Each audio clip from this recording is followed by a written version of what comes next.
एकदम तंग आ गया था। तो बेटा के मन में क्या हुआ, जब मेरी नौकरी लग जाएगी ना तो मैं माँ का मुख भी नहीं देखूंगा। बार बार मुझे परेशान करती है, बार बार यही काम करवाते करवाते मुझे हैरान कर देती है। अब वही सोच करके वो इंटरव्यू देने गया था, क्योंकि नौकरी की तैयारी थी और इंटरव्यू देने गया था। जब इंटरव्यू देने गया था तो जो इंटरव्यू लेने वाले थे उस पर वही बैठ करके सीसी कैमरा से सब कुछ देख रहे थे। बहुत लड़के आए थे इंटरव्यू देने, उस सब की कार्यविधि देख रहे थे।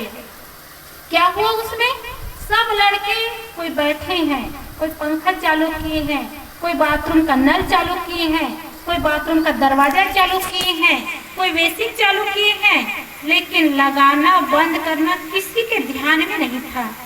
वो लड़का क्या किया, आया, जब सब जाने लगे फाइल जमा करने के लिए, लड़का की बारी आई। लड़का बेसिन के नल को बंद किया, बाथरूम के टोटी को बंद किया, दरवाजा को बंद किया और हाल के पंखा जो चल रहा था उसका बटन बंद किया। सीढ़ी में गया तो कचरा फैला हुआ था, उसको निकाल करके कोना में किया। हर सामान व्यवस्थित किया और व्यवस्थित करते करते लाइट बंद करना, पंखा बंद करना, नल बंद करना, सारी व्यवस्था व्यवस्थित करते करते जब वो सर के पास गया और फाइल जमा किया तो सर ने कहा, आप ड्यूटी करने कब आएंगे? तो उनको आश्चर्य लगा। कहा, सर आप तो फाइल देखे भी नहीं है, मेरा इंटरव्यू हुआ भी नहीं है और आप नौकरी की बात करते हैं। कहा, मैं सब कुछ देख लिया, केवल ये फाइल देखना मेरा काम नहीं है, सब कुछ देखना है। मैं सीसी कैमरा से कौन कौन बच्चे क्या क्या क्रियाकलाप कर रहे हैं वो सब कुछ मैंने देख लिया। तुम्हारे पास व्यवस्थित जीवन जीने की कला है और जो व्यवस्थित जीवन जीने की कला जिसके पास है वो हर चीज को व्यवस्थित बना सकता है और वो जिस जगह में जाएगा हर काम को व्यवस्थित ढंग से करेगा। अब बताओ बेटा, तुम कब आओगे, रिजाइन लेने कब आओगे? तो उन्होंने मन ही मन कहा और सोचा कि मैं तो माँ का मुंह भी नहीं देखूंगा, ऐसा गुस्सा करके आया था। अगर माँ मुझे ना डांटती तो ये सब चीज मैं कैसे जानता। वो गया और जाते ही माँ के पैर छू करके उसके पास जा करके उसके सीने से लग गया और लग करके रोने लगा। माँ कहती, क्या बात हो गई, क्या इंटरव्यू में फेल हो गया? कहा, नहीं माँ, पास हो गया, लेकिन पास होने का कारण मेरा पढ़ाई नहीं, पास होने का कारण आपका अनुशासन है। कहा, वो कैसे? लड़का बताया, माँ सो करके उठते बिस्तर व्यवस्थित करो ये आप ना कहते, बाथरूम का दरवाजा लगाओ ये आप ना कहते, नल की टोटी बंद करो ये आप ना कहते, तो मुझे जीवन जीने की कला ही ना आती। और सब कुछ करने के बाद तब मैं समझ पाया कि माँ का डांटना भी बच्चे के भविष्य को कैसे बनाता है, बच्चे की जिंदगी को कैसे बनाता है। अब मुझे एहसास हुआ, मैं जब यहाँ से गया तो वही निर्णय लेकर के गया था कि जब मेरी नौकरी लग जाएगी तो माँ का मुख भी नहीं देखूंगा।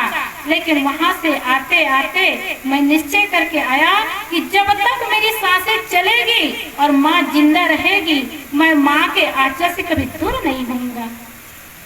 तो सज्जनों, माँ का डांटना, माँ का फटकारना भी, पिता का अनुशासन करना भी केवल बच्चे के लिए डांटना फटकारना नहीं होता है, बच्चे का भविष्य बनाना होता है। कभी कभी प्यार की आवश्यकता है, लेकिन कभी कभी डांट की भी आवश्यकता है। और आज इसी का परिणाम एक व्यक्ति, दो व्यक्ति के पास नहीं, भरी सभा में आए दिन देखने को मिल रहा है। क्या हो रहा है? पहले का जमाना था जब 8 बच्चे, 10 बच्चे, दर्जन दर्जन बच्चे होते थे और माताओं का कितना काम होता था। तब क्या करती थी माताएं? बच्चे को खिला देती थी, पिला देती थी और उसको सुला देती थी। वही बच्चे बड़े होते थे और भूख लगती थी, जब चावल दाल खाना सीख जाते थे, भूख लगती थी तो बच्चे माँ के आंचल पकड़ करके पीछे पीछे चलते थे। अब जमाना बदल गया।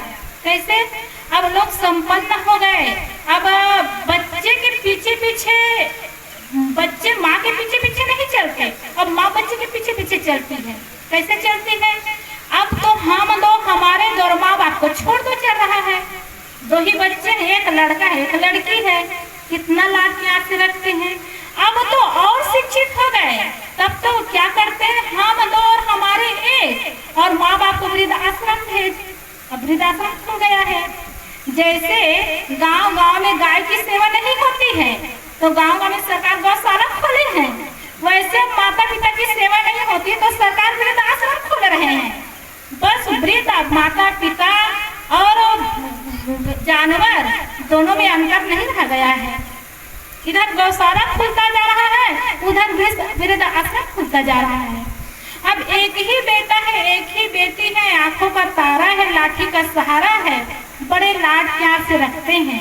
तो करते क्या है, जब बच्चा छोटा रहता है कुछ खाने लगता है तो पहले से माता पिता खिलाती रहती है कि ये खाओ वो खाओ वो खाओ। और आजकल कुरकुरे आता है, क्रैकजेट आता है, बिस्किट आता है, पता नहीं क्या क्या बहुत सारा आइटम आता है। अब देखो बच्चे को खिलाती रहती है माँ। अब बेटा कहाँ से चावल खाए, कहाँ से रोटी खाए, दिन भर तो पेट पे भर जाता है नए नए आइटम खाने में। अब क्या करती है माँ, कि बच्चा चावल नहीं खाता, बच्चा रोटी नहीं खाता, इसीलिए बच्चे के पीछे पीछे माँ चलती है तो बच्चे के मुख में डालती रहती है। अब छोटेपन से ही बच्चे के हर आवश्यकता की पूर्ति हो रही है। अब बच्चा बड़ा होता है, अब आजकल मोबाइल का जमाना, और जब से लॉकडाउन लगा है तब से मोबाइल से पढ़ाई हो रही है, तो हर बच्चे के लिए 10,000 15,000 20,000 का मोबाइल चाहिए। जैसे बड़े हो रहे हैं, छोटे में तो खिलौना से और क्रैकजेट बिस्किट से बन जाता था, बड़े होते हैं तो मोबाइल चाहिए। अब फिर बड़े होते हैं तो 1.5 लाख 2 लाख का मोटरसाइकिल चाहिए, फिर बड़े होते हैं तो 8 लाख 10 लाख का कार चाहिए। डिमांड बढ़ता जाता है, उनकी मांग बढ़ती जाती है। अब माता पिता कब तक उनकी मांग की पूर्ति कर सके, हर चाहनाओं की पूर्ति माता पिता करने में लगे रहते हैं, लेकिन जब चाहनाओं की पूर्ति करने में असमर्थ हो जाते हैं